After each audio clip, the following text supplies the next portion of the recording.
we got a little Wall Street Journal news here. It says, let's turn this down a little bit. It says millions of credit card customers can't pay their bills. Lenders are braced for impact. That's the title. It says here, Robert Rodriguez and Migdalia Wharton, a married couple in Orlando, Florida, have been out of work for more than a month and can't afford to pay their credit card bills. When they called Capital One Financial Court, they explained the bank told them they could skip their April payments, but they doubt they will have money in May. Miss Wharton, a school bus driver, was told she wouldn't get paid until school reopens. Mr. Rodriguez, a cancer survivor, is worried for his health and has stopped driving for Uber. We don't know what we're going to do, Mr. Rodriguez said. Says here, millions of Americans are skipping their credit card payments as Coronavirus puts them out of work. Banks and other lenders for years relied heavily on heavy consumer spending to create big profits, are preparing for struggle alongside their customers. As economic spirals, credit card payments are one of the first places where the effects will show up. They are often the first long as people stop paying when money is right, when money is tight. Says here,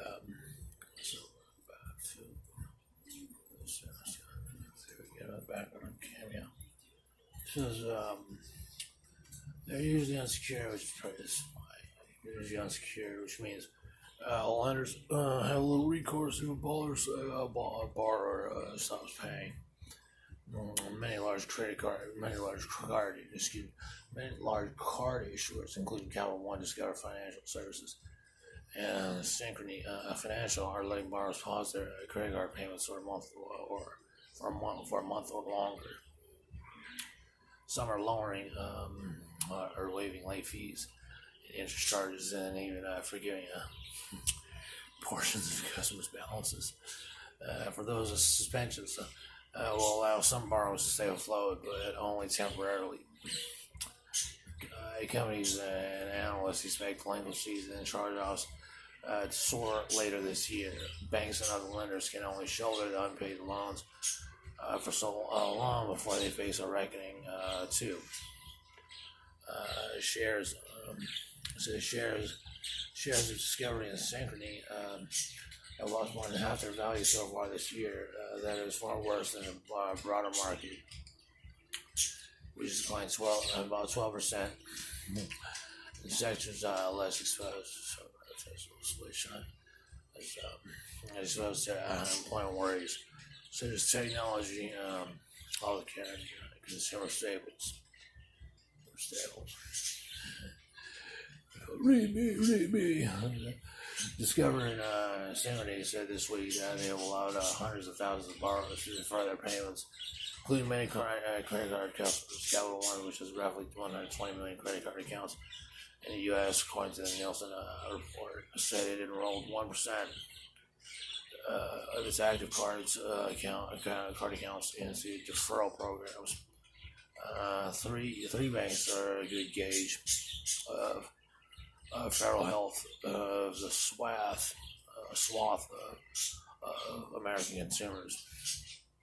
Discover and Synchrony generally don't market to affluent customers, and Capital One has a large number of customers with less than pristine credit scores. Banks hope that delaying payments will buy time for the economy to recover and continue to get back on track. But for people who have no idea when they will be back at work, that likely won't be enough.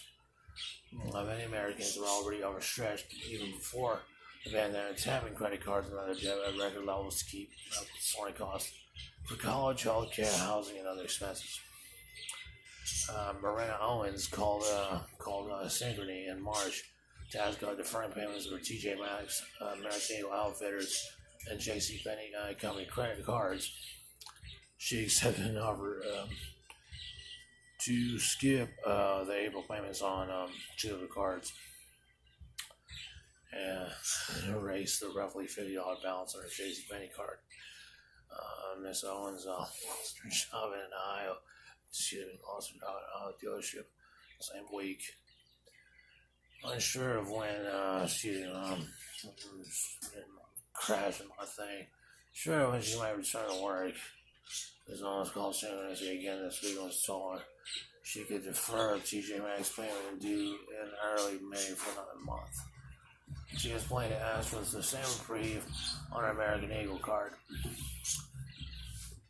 I probably won't pay if they're not willing. You want to read this? No, basically. There's one everywhere.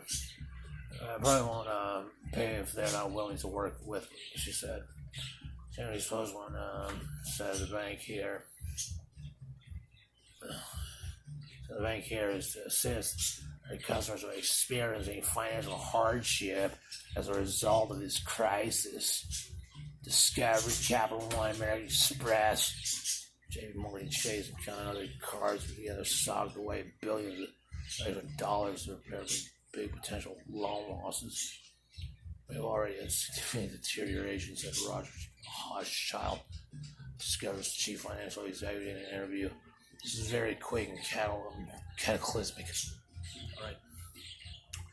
Some lenders also tightened the credit available on new applicants or existing customers. Banks including Citigroup, Corporate, Discover, and Synchrony are shutting down credit cards that haven't been used in a while or lowering spending limits. Companies say they were taking these measures before the pandemic as well as a way to lessen risk. Those moves could also leave some borrowers without access to credit just when they need it most. Missed payments, though, aren't the only problem for card issuers. Card spending in travel and other categories is plummeting, which means banks won't get as much revenue from the swipe fees they collect when consumers have the cards. Since people under stay-at-home orders are now shopping, many are spending less in the store on store credit cards they have. That is a problem for issuers that specialize in store cards, including Synchrony and Alliance data systems. This damn article.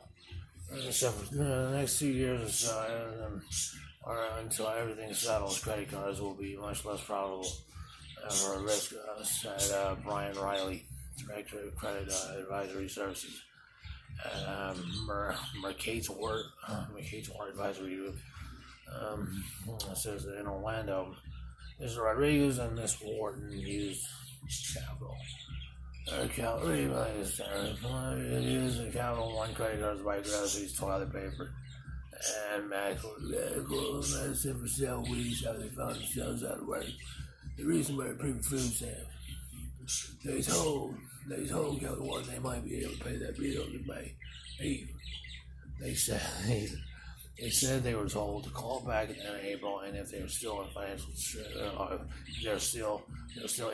distress, writes Anne-Marie Androgius, Anne-Marie Androgius, Wall Street Journal, and Orla McCaffrey, WallStreetJournal.com. That's it.